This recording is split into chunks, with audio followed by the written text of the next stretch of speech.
আলাইকুম, কেমন আছেন সবাই? আশা করছি সবাই ভালো আছেন। কথা নেই বার্তা নেই, হুট করে একটা নতুন ফোন চলে এলো Realme C12। সিরিয়াসলি এটা লঞ্চ হওয়ার একদিন আগেও আমি এটা সম্পর্কে কিছু জানতাম না। ভাবলাম হয়তোবা কনফিগারেশনটা খুব একটা ভালো না, এইজন্য হয়তোবা তারা আগে থেকে এটা কিছু জানায়নি কাউকে। কিন্তু পরে এটা নিয়ে একটু গবেষণা করে দেখলাম যে না, কনফিগারেশনটা প্রাইস ওয়াইজ মোটামুটি ভালোই আছে। তাই আর দেরি করলাম না, চলে এলাম এটার একটা ফুল রিভিউ নিয়ে। যারা 10 থেকে 11,000 টাকা বাজেটে একটা ফোন কিনতে যাচ্ছেন তারা অবশ্যই ভিডিওটি দেখবেন। আই থিঙ্ক এটা আপনার জন্য কাজে দিবে। কথা বাড়াবো না, চলুন ভিডিও শুরু করা যাক।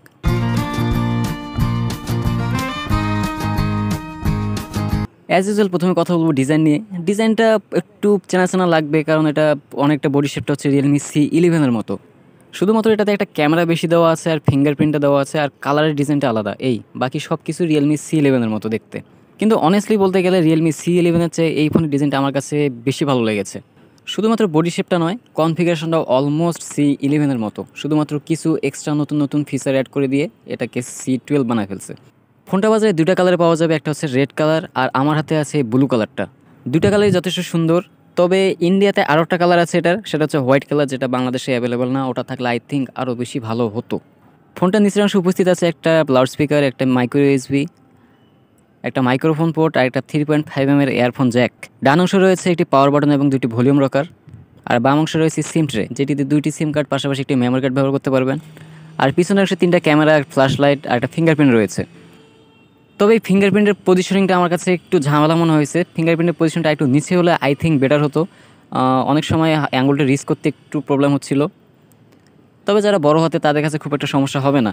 বাট ফিঙ্গারপ্রিন্টটা যথেষ্ট ফাস্ট ছিল আর অ্যাকুরেটও ছিল।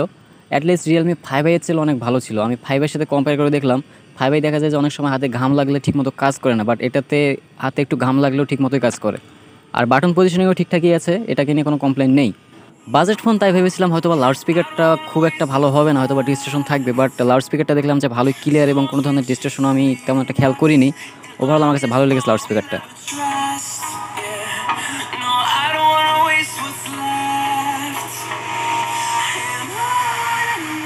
আর যদি কল কোয়ালিটির কথা বলেন, কল কোয়ালিটি খুবই লাউড ছিল, এটা নিয়ে কোনো কমপ্লেন নেই। নেটওয়ার্কিং কোনো ইস্যু ছিল না, আমার কাছে ওভারঅল কল কোয়ালিটি ঠিকই মনে হয়েছে।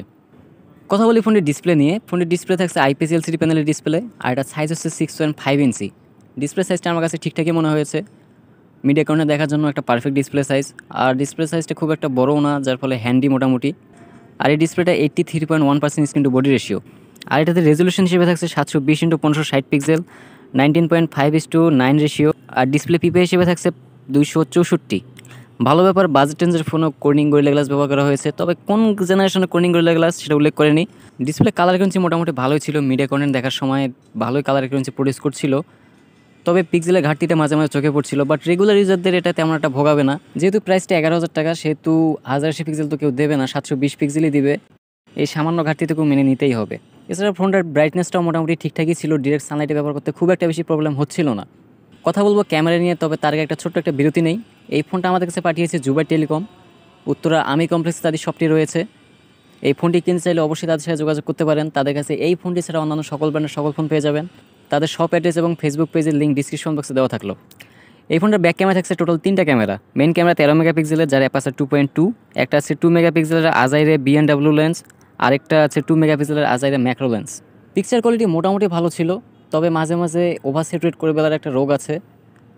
ডে লাইটে ছবি তুলতে গেলে দেখা যায় যে ওভার স্যাচুরেট করে ফেলে, তবে সূর্যের আলো না থাকলে এই কাজটা করে না। এছাড়া এটাতে সফটওয়্যার বেস পোর্ট্রেট মোড দেওয়া আছে, যেটা আমার কাছে ভালো লেগেছে, মোটামুটি অ্যাকুরেটই কাজ করে। এছাড়া একটা ম্যাক্রো লেন্স দেওয়া আছে, ম্যাক্রো লেন্সের পারফরমেন্স নিয়ে কিছু বলবো না।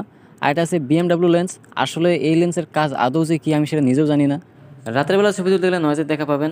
এছাড়া নাইট মোডে দেওয়া আছে, তবে নাইট মোডে ছবি তুলতে দেখলাম যে বেশি অন্ধকার আসে, এর চেয়ে নর্মাল মোডে বেশি ভালো ছবি আসে। এছাড়া ব্যাক ক্যামেরা ভিডিও রেকর্ড করা যায় 1080 পিক্সেলের 30 FPS-এ। অবভিয়াসলি 11,000 টাকার ফোনে আপনি স্টেবিলাইজেশন পাবেন না। ভিডিও কোয়ালিটি খুব একটা বেশি ভালো ছিল না, বাট অ্যাভারেজ কাতারে। তবে ভালো লেগেছে এই ফোনের স্লো মোশনটি।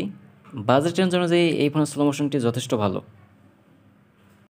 ফ্রন্ট ক্যামেরা থাকছে 5 মেগাপিক্সেলের একটা সেলফি ক্যামেরা, যেটার অ্যাপারচার হচ্ছে 2.0।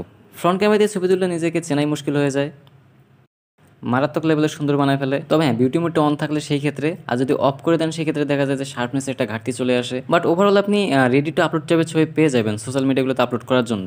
তবে আই থিঙ্ক 5 মেগাপিক্সেলের বদলে যদি 8 মেগাপিক্সেলের ক্যামেরা দিত সেলফিটা, তাহলে বেশি ভালো হতো। এছাড়া ফ্রন্ট ক্যামেরা দিয়ে ভিডিও রেকর্ড করা যাবে 1080 পিক্সেলের 30 FPS-এ। ওভারঅল এই ফোনের ব্যাক ক্যামেরা এবং ফ্রন্ট ক্যামেরা পারফরমেন্স মোটামুটি দুটোই অ্যাভারেজ কাতারে, খুব এক্সট্রাঅর্ডিনারি কিছু না, বাজেট ওয়াইজ ঠিকঠাক আছে। যদিও বা তারা এর আগে এই বাজেটে রিয়েলমি C3 হচ্ছে ভালো ক্যামেরা দিয়েছিল, সেই তুলনায় এই ক্যামেরাটা একটু পিছিয়ে আছে। কথা বলবো প্রসেসর নিয়ে, তবে তার আগে বলে নেই এই ফোনটা বেসিক্যালি হেভি গেমিংয়ের জন্য নয়, টুকটাক গেমের জন্য ঠিক আছে, বাট হেভি গেমিংয়ের জন্য একদমই নয়। এর আগে যেমন রিয়েলমি C3 একটা গেমিং ফোন ছিল এই প্রাইসে, C3তে প্রসেসর ছিল Helio G70 আর এটাতে প্রসেসর থাকছে Helio G35, যেটা একটা এন্ট্রি লেভেলের চিপসেট। Helio G35 প্রসেসরটা 12 ন্যানোমিটারের অক্টাকোর প্রসেসর, যা 4টা কোর কাজ করে 2.3 গিগাহার্টসে আর বাকি 4টা কোর কাজ করে 1.8 গিগাহার্টসে। আর এটাতে জিপিইউ হিসেবে থাকছে PowerVR G8320। গেমিং যে একেবারেই করা যায় না এমনটা না, আমি এটাতে পাবজিও খেলেছি, পাবজি লাইটও খেলেছি, আবার অ্যাসপারলাইনও খেলেছি। তবে 3টে গেমই ফার্স্ট টাইম ওপেন করার সময় মোটামুটি 5 মিনিটের বেশি সময় লেগেছিলো আমার কাছে। তবে গেম ওপেন হওয়ার পর দেখলাম যে টুকটাক ল্যাকিং সহ সব কটা গেমই খেলা যায়। পাবজি খেলতে গিয়ে বেশি ল্যাকিং চোখে পড়েছে। পাবজি না খেলাই সুবিধাজনক, পাবজি খেললে ফোনের পারফরমেন্স ডে বাই ডে খুবই খারাপ হয়ে যাবে। তবে পাবজি লাইটটা টুকটাক খেলতে পারেন, হালকা পাতলা ল্যাকিং নিয়ে পাবজি লাইটটা মোটামুটি ভালোই খেলা যায়। এছাড়া অ্যাসপারলাইনটা আমি বেশি খেলেছিলাম, অ্যাসপারলাইনে দেখলাম যে দু একটা ল্যাকিং চোখে পড়ে, বাট মোটামুটি ভালোই খেলা যায়। ওভার যদি কেউ গেমিংয়ের চিন্তা করে নেন তাহলে আমি বলবো যে গেমিংয়ের চিন্তা করে এটা না নিয়ে এটা হচ্ছে আরেকটু বাজেটটা বাড়িয়ে অন্য কোনো ফোনের দিকে যেতে পারেন। এই ফোনে বেশি গেমিং করলে দেখা যাবে ফোনের পারফরমেন্স ডে বাই ডে খারাপ হবে। তবে যারা কিনেই ফেলেছেন অলরেডি আর যারা গেমিং করতে যাচ্ছেন তাদের জন্য সাজেশন থাকবে যে পাবজি লাইটটা খেলবেন যদি পাবজি খেলার ইচ্ছা থাকে, আর অ্যাসফাল্ট 9 টুকটা খেলতে পারেন, তবে বেশি গেমিং না করাই সুবিধাজনক। তবে রেগুলার ইউজারদের কোনো প্রবলেম হবে না এই ফোনে থাকছে LPDDR4X 3GB র্যাম আর সাথে থাকছে eMMC 5.1 ভার্সনের 32GB স্টোরেজ। রেগুলার ইউজে আমি কোনো সমস্যা খুঁজে পাইনি, মাল্টিটাস্কিংও ভালো করা যাচ্ছিল। ব্যাকগ্রাউন্ডে বেশ কয়েকটা অ্যাপ রেখে চালিয়ে দেখেছি, টুকটাক ভালোই, এক দুটো ক্র্যাশ হয় বাট মোটামুটি ভালোই সবগুলো ধরে রাখতে পারে।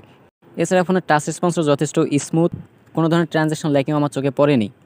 যারা রেগুলার ইউজের জন্য এই ফোনটা নিতে যাচ্ছেন তারা নিঃসন্দেহের জন্য যেতে পারেন। এছাড়া এটা ব্যাটারিটা অনেক বেশি, 6000 mAh ব্যাটারি দেওয়া আছে। দেখা যাচ্ছিল যে রেগুলার ইউজে মোটামুটি 2.5 দিন 3 দিনের মতো ব্যাকআপ পেয়ে যাচ্ছিলাম। তবে যেহেতু এটা ফাস্ট চার্জিং নেই তাই একটু চার্জ হতে অনেকক্ষণ সময় ব্যয় করতে হবে, মোটামুটি 4 ঘন্টা 4.5 ঘন্টার মতো সময় লাগে। তবে চার্জ ব্যাকআপের কাছে চার্জ দেওয়ার বিষয়টা মানিয়ে নেওয়ার মতো। আর এই ফোনটাতে আপনার অ্যান্ড্রয়েড ভার্সন থাকছে Android 10 আর সাথে থাকছে Realme UI।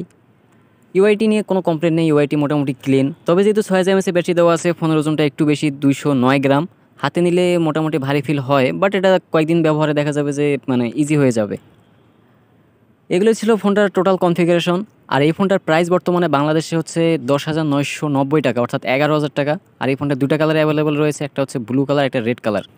যদি এই ফোনটাকে নিয়ে আমার পার্সোনাল ওপিনিয়ন শেয়ার করি তাহলে বলবো যে যারা ভাবছেন যে রিয়েলমি C3 মতো এটা ওয়াও টাইপের কিছু কিনা, না, আসলে রিয়েলমি C3 মতো না। রিয়েলমি C3 বেসিক্যালি ক্যামেরা এবং গেমিং ফোন ছিল, সেই তুলনায় এটাতে সেরকম কোনো কনফিগারেশন নেই।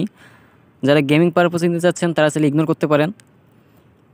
তবে যারা রেগুলার ইউজের জন্য নেবেন তাদের জন্য একটা perfect device. Battery, RAM, camera মোটামুটি অ্যাভারেজ কাতারেই, রেগুলার ইউজের জন্য মোটামুটি একটা পারফেক্ট ডিভাইস।